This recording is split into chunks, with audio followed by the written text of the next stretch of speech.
और बीजेपी जीतेगी अच्छे मार्जिन से, ये ऐसा प्रेडिक्ट करने वाले पहले पत्रकार हैं। तो मैंने सोचा आज जब शपथ हो रही है तो फाइनली हवन इन्हीं के हाथों से करा लिया जाए और दिल्ली की चर्चा को फाइनली शट डाउन किया जाए। बहुत शुक्रिया नीलू रंजन जी। तो रेखा गुप्ता चीफ मिनिस्टर, ये कैसे ये चयन हुआ? इस एलिमेंट, इस सरप्राइज एलिमेंट के पीछे के कारण परवेश वर्मा, वीरेंद्र सचदेवा, मनोज तिवारी या दूसरे हाई प्रोफाइल लीडर्स को किनारे करके एक अनजान एमएलए को चीफ मिनिस्टर बनाया गया। क्या ये वही पैटर्न है जो छत्तीसगढ़, मध्य प्रदेश, राजस्थान, हरियाणा का है, या फिर रेखा गुप्ता डिजर्विंग कैंडिडेट थी इसलिए बना? नीलू जी।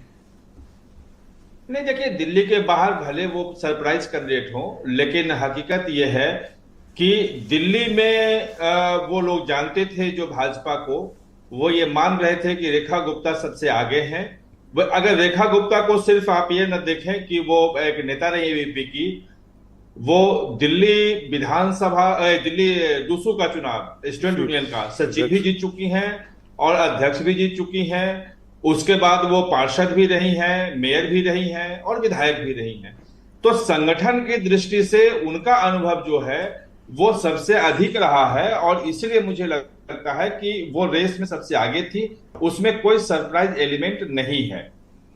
जहां तक बात रही आपको परवेश वर्मा की, तो अब मुझे लगता है कि डिप्टी सीएम को देना उनको ठीक है, उचित है। बड़े नेता रहे हैं, सांसद रहे हैं और एक उनका डिजर्विंग था तो डिप्टी सीएम दिया जा सकता है।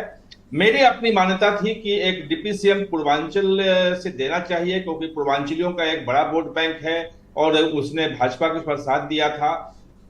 पता नहीं क्यों पूर्वांचलियों को क्यों नहीं मिला, लेकिन रेखा गुप्ता का नाम मुझे कतई सरप्राइजिंग नहीं लगा। मैं लगातार 10 दिनों से बोल रहा हूं कि रेखा गुप्ता, मुझे उसके 3 ठोस कारण दीजिए कि वाई नॉट प्रवेश वर्मा, जिसने राजा को हराया उधर के और बीजेपी की जीत सुनिश्चित की, उनको क्यों इग्नोर किया गया, और रेखा गुप्ता क्यों? इसके पीछे की लॉजिकल रीजनिंग यह है कि भाजपा की 15-16 राज्यों में सरकार है और एक भी राज्य में महिला मुख्यमंत्री नहीं है। पहली बार महिला मुख्यमंत्री देने का इनको मौका मिला है और महिला वोट बैंक बहुत महत्वपूर्ण है। दिल्ली में अभी पूरी तरह महिला वोट बैंक नहीं आया था इनके पास, अभी भी आपके पास था। तो पहला रीजन सबसे अधिक जो है वो यही बड़ा रीजन है। दूसरा रीजन है संगठन कि छात्र जीवन से ही वो संगठन में रही हैं, किसी कंट्रोवर्सी में नहीं रही हैं, संगठन में काम करती रही हैं। जो भाजपा की महिला मोर्चा है उसकी राष्ट्रीय उपाध्यक्ष हैं।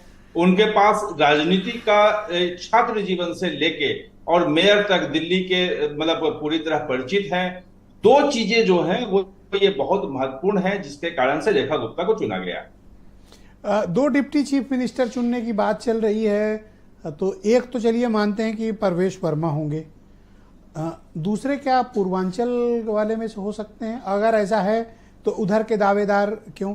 और दूसरी बात यह है कि परवेश वर्मा अपने को स्वाभाविक दावेदार मान रहे थे या उनके चाहने वाले, जानने वाले, प्रशंसक मान रहे थे कि वो चीफ मिनिस्टर बनेंगे, तो वो बन नहीं पाए। आपको लगता है कि 2 डिप्टी चीफ मिनिस्टर देकर बीजेपी उस रिक्तता को पूर्ण कर लेगी? देखिए, मुझे लगता है कि पूर्वांचली को एक डिप्टी चीफ मिनिस्टर का देना चाहिए, क्योंकि पूर्वांचली वोट बैंक बहुत बड़ा है। 22-23 सीटों पे, 20 तो कम से कम सीटों पे हार जीत का फैसला पूर्वांचली तय करते हैं और पूर्वांचलियों ने बहुत ज्यादा वोट दिया था। नहीं, इस बार तो पहली बार बीजेपी को वोट दिया है। मोर देन 18 सीट, 18 या 20 सीट पूर्वांचल कम्युनिटी की बीजेपी को आई, जो पहले कभी 1 या 2 मिलती थी।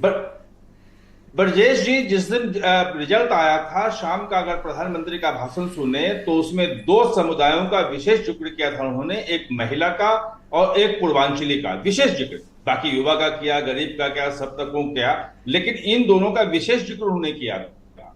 तो मुझे लगता है देना चाहिए, लेकिन उसमें थोड़ा सा कद्दावर नेताओं की कमी है। तो सरकार मतलब क्या लेती है, उनको मंत्रिमंडल के मुताबिक कैसे मतलब चीफ मिनिस्टर तो रेखा गुप्ता होंगी, लेकिन 2 डिप्टी चीफ मिनिस्टर बन सकते हैं। बिल्कुल बिल्कुल बिल्कुल 2 ऑल राइट, वीरेंद्र जी भी हमारे साथ डिबेट में आ चुके हैं।